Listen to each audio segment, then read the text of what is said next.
Hey everybody, this is Barbara from barbarajournals.com, and today I want to very quickly go over how to create covers on journal covers on Canva. So I'm just going to do a new design. I'm going to hit create custom, and I'm going to change this to inches, and I'm just going to make it 6x9 since most journal covers are 6x9.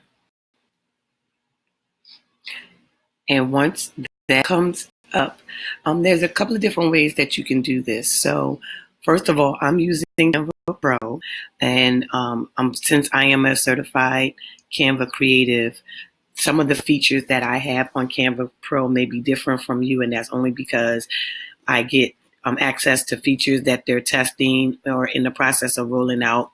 So as a creative with Canva, I get to test out the services or test out the features first. So I just want to keep that in mind.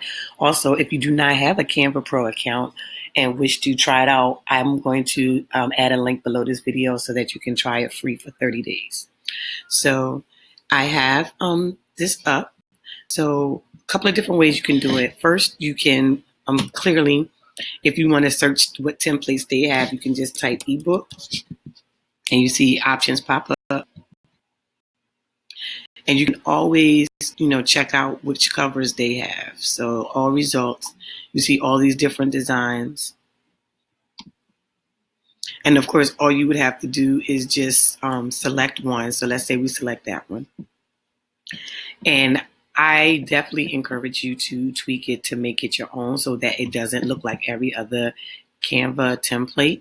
So like for this one, for example, you may want to just switch out the cover or switch out the photo. So I'm going to go to photos and I'm going to click on free. Let's see. So I'm going to use one of Canva's free photos, and you want to make sure that you pay attention to the commercial use when it comes to these photos, because some of them you may be able to use, and then some of them there may be some licensing requirements. So you definitely want to check that out. So I'm going to switch out this photo with this one. So here's one way to do it. I can just kind of put it up here and just drag it out. Or another way, well, that's probably the easiest way. Another way you can do it is to go to elements and do grids. And then that automatically pre-fills. And then when you do the photo, see, I can add a different one. It sets it right there for you. So again, like I said, you definitely want to make sure that you change things around on the Canva templates in order to make it something that is more personalized to you. A different way you can do it, and below the list, below the video, I'm going to add a couple of sites that I use for images that I purchased along with some free places. So like Pixabay has free commercial use. Pexels.com has some free commercial use photos. Those are just a few sites. You can always just Google free commercial use photos and you'll come up with a long list of photos that you can use. Another place, a couple places I go to purchase pictures or images that are primarily geared towards African Americans. I go to cocotwins.com, and I also use, and the name just escaped me. I think it's I don't want to pronounce it wrong. I'm going to add it beneath the video, but it's spelled Mujka. Those are two places that I go to among some other places in order to get images that's specifically geared towards African Americans.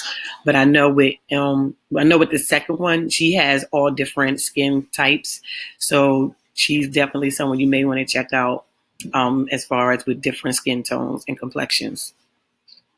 So, but that's pretty much it on how you do this. Like I said, as far as with the size, and you just want to pay attention to the size. And I did 6x9, but you can always make it 8x11, or on letter size 8.5 by 11. And all of these, if you're going to use Amazon KDP, you want to make sure that you make it a PDF for Amazon KDP. That's how they print their covers out. Another thing that I like to do that I'll kind of give you as a sneak peek, I like to do word clouds. And if you just Google word clouds, you can pick whichever program you want to work with. But I've found that word clouds are amazing. There we go, right there.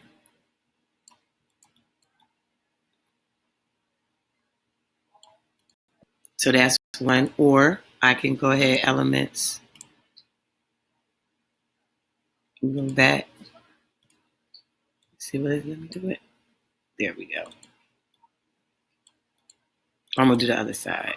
Now, the only thing with word clouds, of course, you can definitely play around with how it works. But I like word clouds because I like the fact that it's a very simple, easy background. All you do is just type in the words. It produces the cloud in different fonts and sizes, and it makes it just an easy background.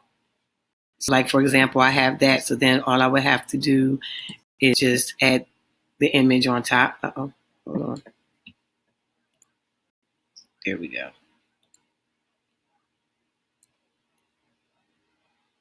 I don't think it's going to let me add it to the bottom because it's going to change everything. So I'm going to have to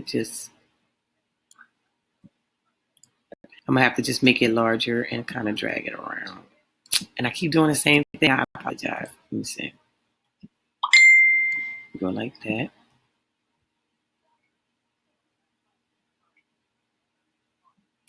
There we go.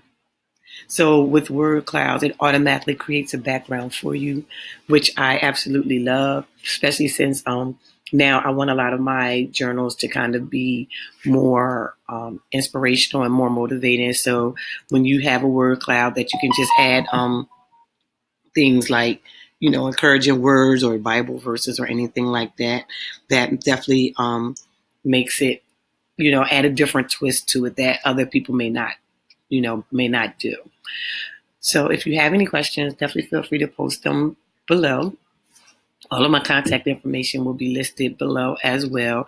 If there's anything that you feel that I left out when it comes to covers, I just realized that I focused a lot on the interior and I really didn't focus too much on how to actually create a cover. So if there's anything that I left out, please let me know and I will definitely redo the video. But that's pretty much the nuts and bolts of how I quickly create covers on Canva.